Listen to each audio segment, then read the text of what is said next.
Всем привет, друзья! Вы на канале Na'Vi Valorant, и сегодня я возьму интервью еще двух наших новых игроков, это Arch и SSK. Погнали! У меня в руках Na'Vi карта от Тинькофф. Уникальный дизайн, автографы игроков КС состава и особая кэшбэк-система. Именно с ней вы можете копить и обменивать бонусы на игры, технику и внутриигровые предметы. Создай свою Na'Vi карту от Тинькофф. Приветствую вас, ребят, и так же, как остальных, поздравляю с приходом к нам в Na'Vi. И хотела вас попросить немножко рассказать о себе, чтобы мы как бы познакомились в нашем первом интервью.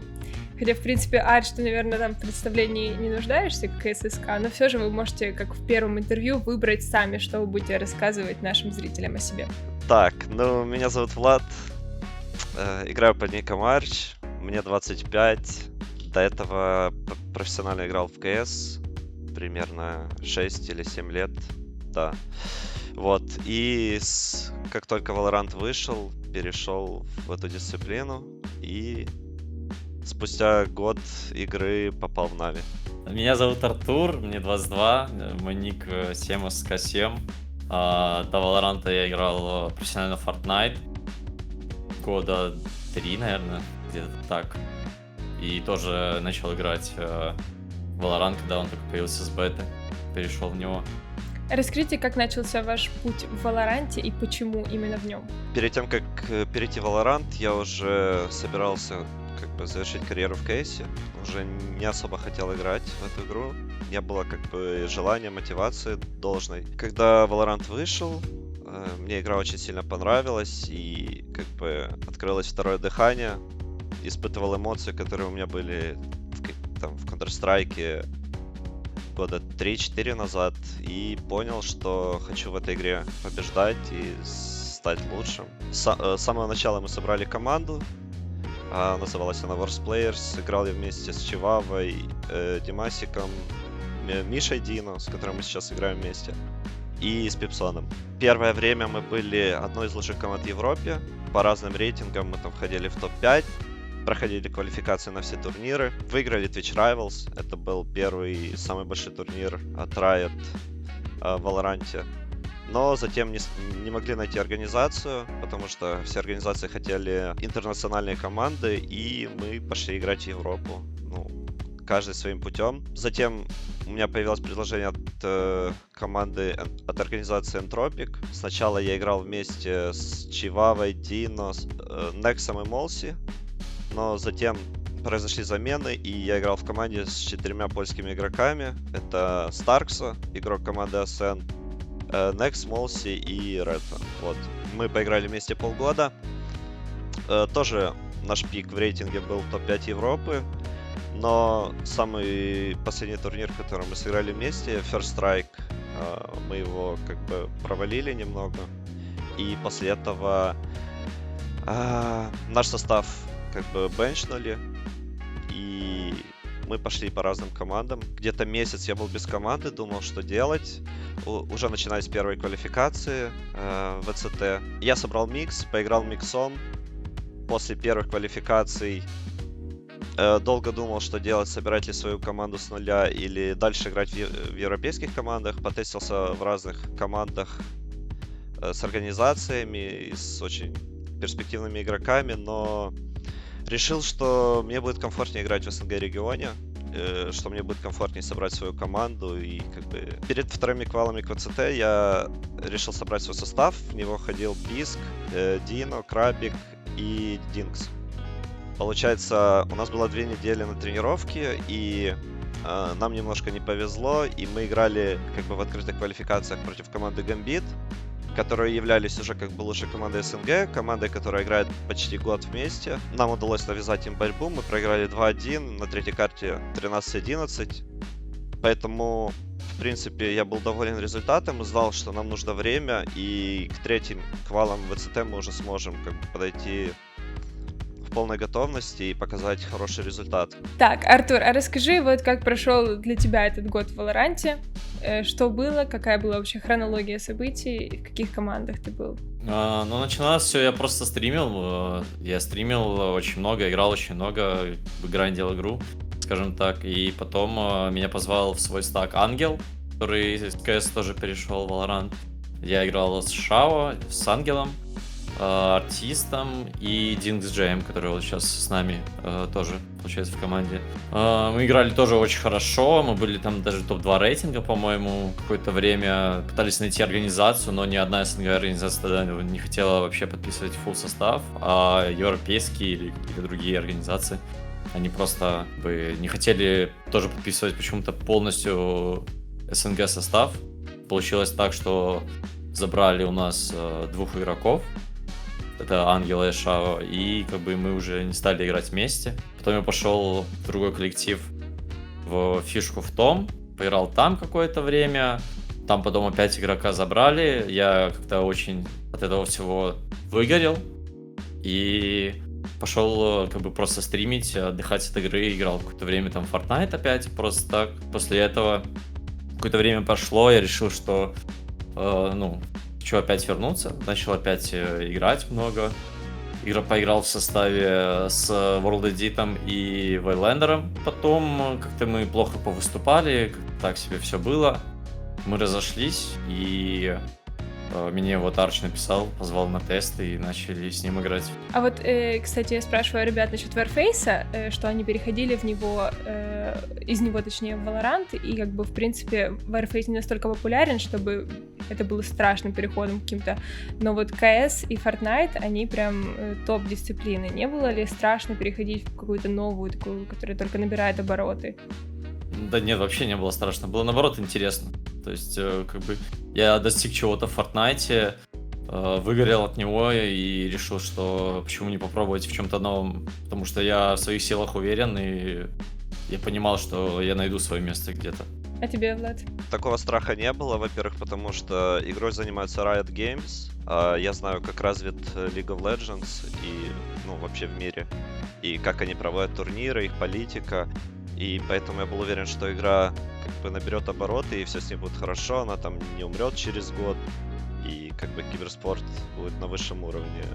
И также вторая причина, как я уже сказал ранее, что Counter-Strike как бы не приносил мне уже столько удовольствия, как раньше, уже не было мотивации играть, а если этого всего нету, то как бы достигать самых высоких целей просто невозможно. Угу. А вот скажите, в момент, когда вам уже сообщили, что вы официально в Нави, что вы почувствовали, какие были ощущения? Ощущения были крутые.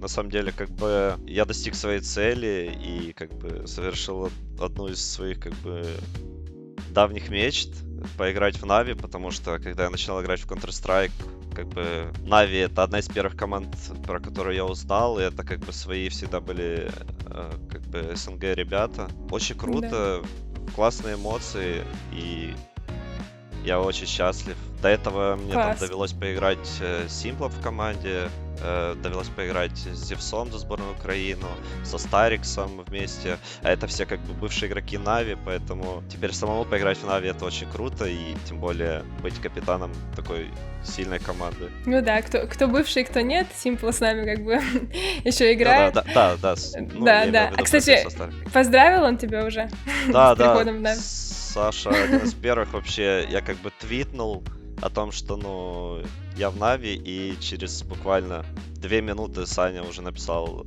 в Твиттере «красава», ретвитнул. В общем, было очень приятно. Класс, очень круто. Артур, а у тебя как прошел этот момент празднично?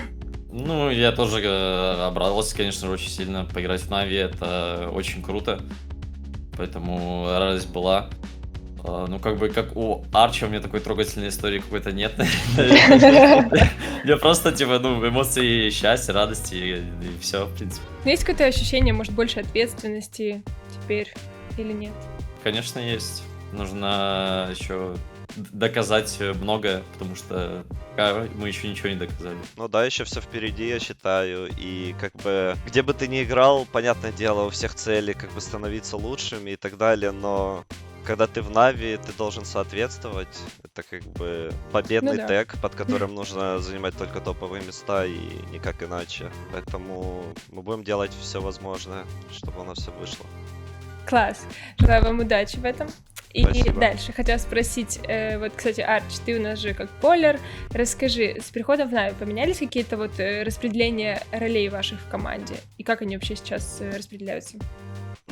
Ну вот, да, я, получается, недорассказал, что когда была команда, до того, как мы попали в Нави, получается, вся работа была только на мне, ну, в основном. Понятное дело, ребята мне помогали, как могли, но, в общем, я отвечал за построение игры, я отвечал за поиск праков, я отвечал за регистрации на турниры, я, в общем, отвечал за анализ игры, за подготовку к сопернику, за абсолютно все. То есть это то, что вот теперь в Нави распределяется между тренером, аналитиком, менеджером. Ну и, конечно же, каждый делает свою работу.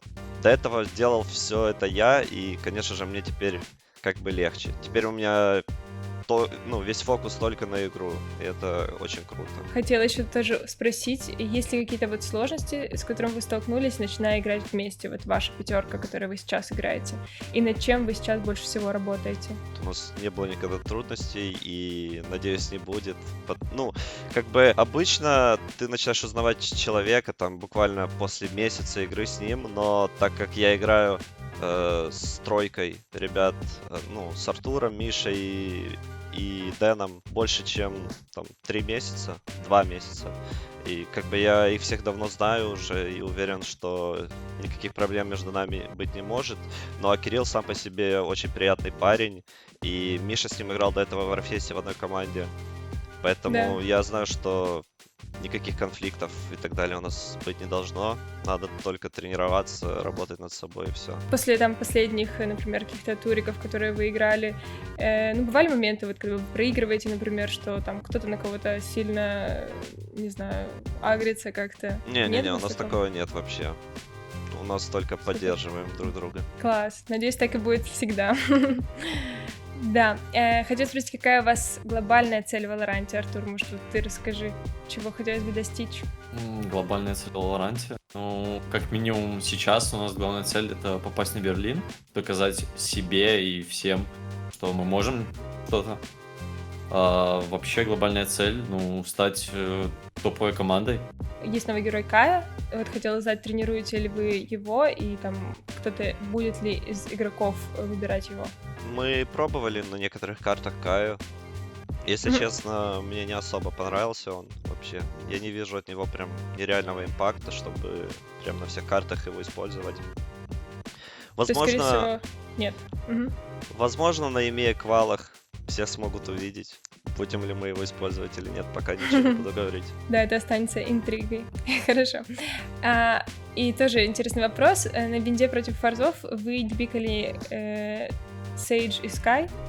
И вот насколько вообще важен хил в игре, потому что вы тогда выиграли, может, типа их вообще можно не пикать? Как бы с хилом легче играть. Хорошо, когда он есть, но можно и без него выигрывать, как видите. У нас получилось. Да. То есть, в принципе, нет такой особой важности этих героев, правильно? От карты зависит и от геймплана команды. Это, ну, как бы, зависит от игроков, от конкретной команды. У нас есть Артур на Рейне, который разваливает и сам хилится.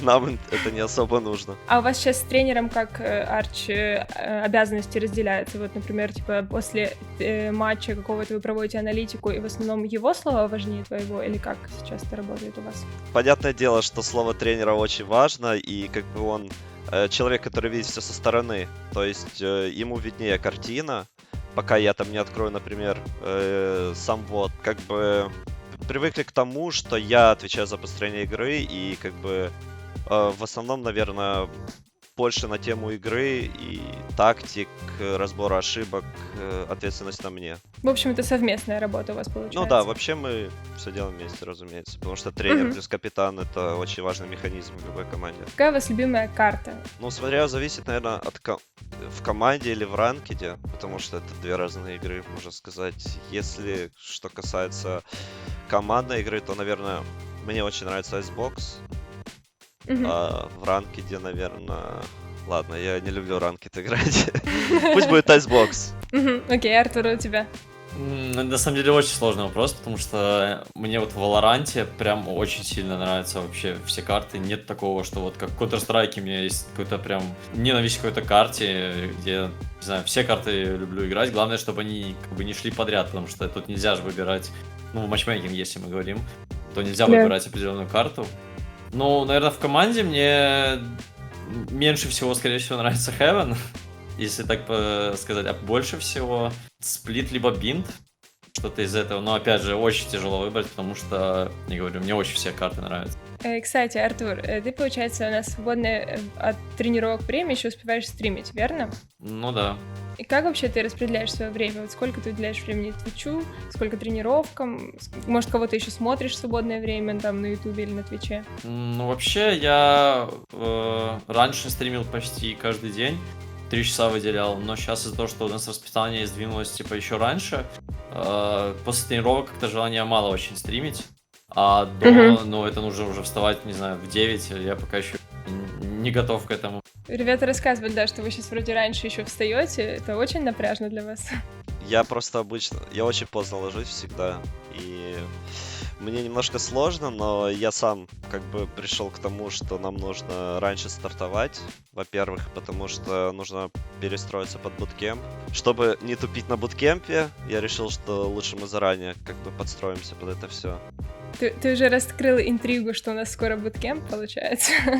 Ну, возможно. Так, раз уж так произошло случайно, то расскажи, какие там, может, у вас планы на этот БК? Планы на буткемп — это как бы увидеться со всеми ребятами, прежде всего, пообщаться в жизни и, конечно же, подготовиться к EMEA, чтобы выйти на мастерс. Это как бы главная цель у нас. А ты, кстати, с другими игроками не виделся в жизни ни разу? Ну, Valorant, получается, Valorant вышел, когда началась вся пандемия, и из-за этого же нету ни турниров, ни буткемпов. Ну да, да. Да, поэтому в Valorant я вообще ни с кем не виделся еще.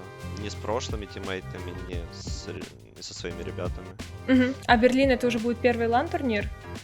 Нет, это будет второй. Первый был вот мастерс в Рейкьявике. Ну, это как бы аналог мажора в кейсе. И вот будет второй мастерс в Берлине в сентябре, вот на который мы будем играть в квалификации. Класс. Надеюсь, вы пройдете. Я тоже очень надеюсь, уже хочется поехать. Арч, кстати, вот Артура я спросила, а вот кого ты смотришь там на Твиче, Ютубе, или вот чем занимаешься в свободное время вообще?